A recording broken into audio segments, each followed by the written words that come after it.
Yahweh Bashim Al Shai Bashim Rakakodah Shalom to the 144,000 and the rest of the elect out there. Shalom to you all. And I'm going to title the video, make this short. This is fair use, fair use, fair use, because I'm going to play this video by Dabu77. And I'm going to entitle this video, Is That Ezekiel's Will? It says here, 3i Atlas changes course again. Ezekiel's will, type structure revealed, new Hubble image released. So I'm going to give you a couple of precepts. Where am I? So the first precept is 2nd Ezra 6 verse 18. And I'm not going to go to the context. I'm just going to read the verse there. And it said, Behold, the days come that I will begin to draw near and to visit them that dwell upon the earth. Now the same chapter, when you go to the 9th verse, it speaks about Esau's end and Jacob's beginning. Let's jump down to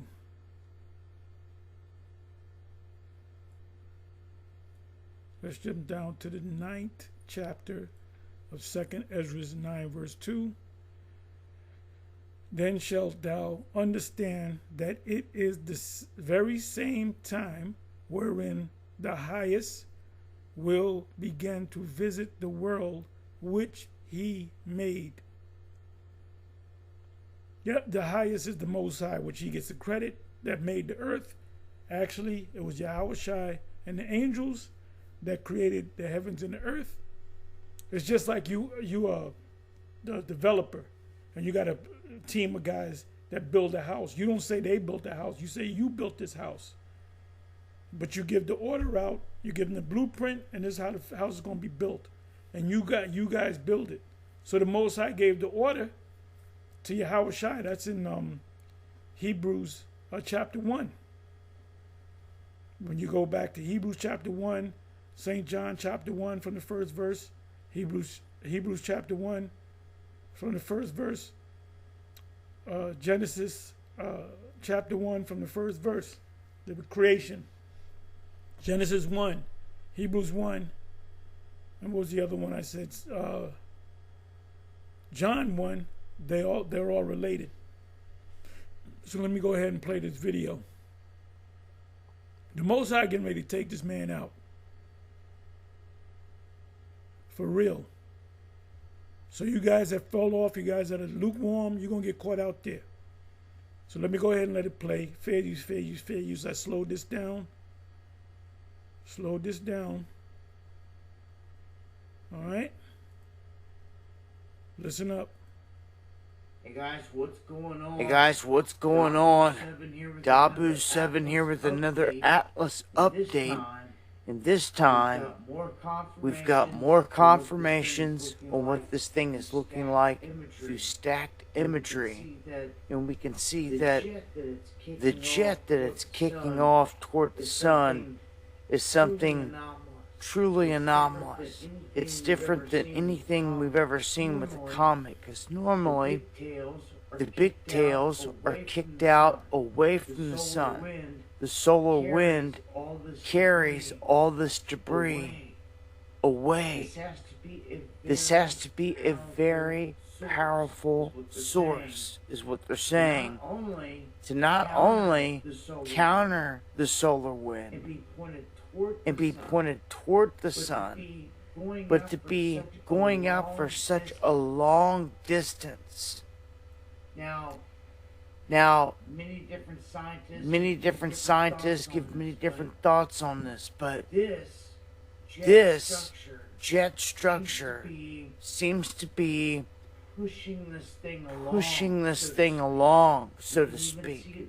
You can even see it in some of the other frames. Like the lambda here, for instance. You can see just how massive the jet structure is coming out of this. And many are saying that should have got burned up around perihelion, anything like this. some out there speculating that 3-Eye Atlas has changed course once again. Has it?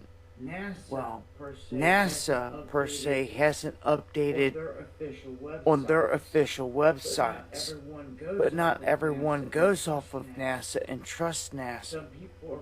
Some people are going off their own backyard data, so to speak, that they're getting off their own telescopes.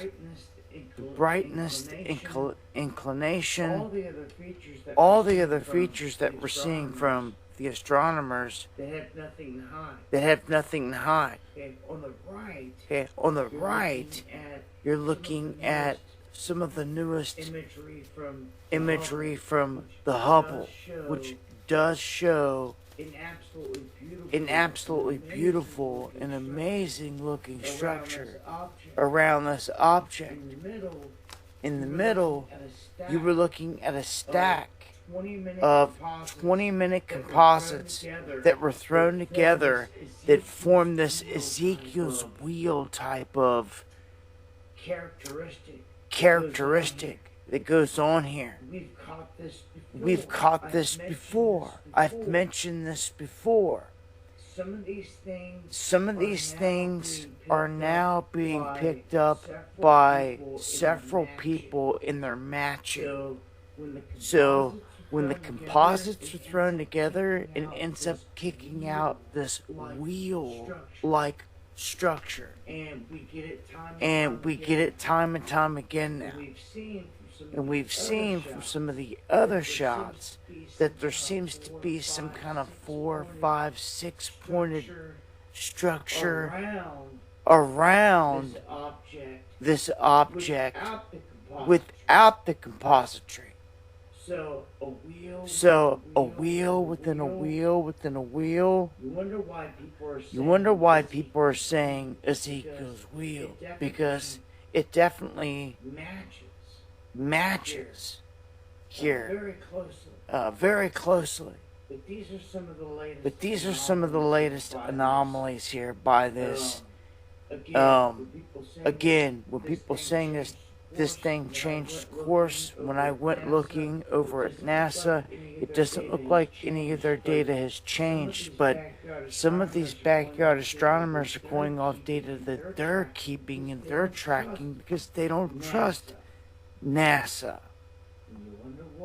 And you wonder why. Well, this is some of the latest imagery. Join me for the live shows going live Monday, Wednesday, and Friday, 9 p.m. Eastern, where I'm talking about this and a whole lot more. Hope to see you there. Eyes to the skies.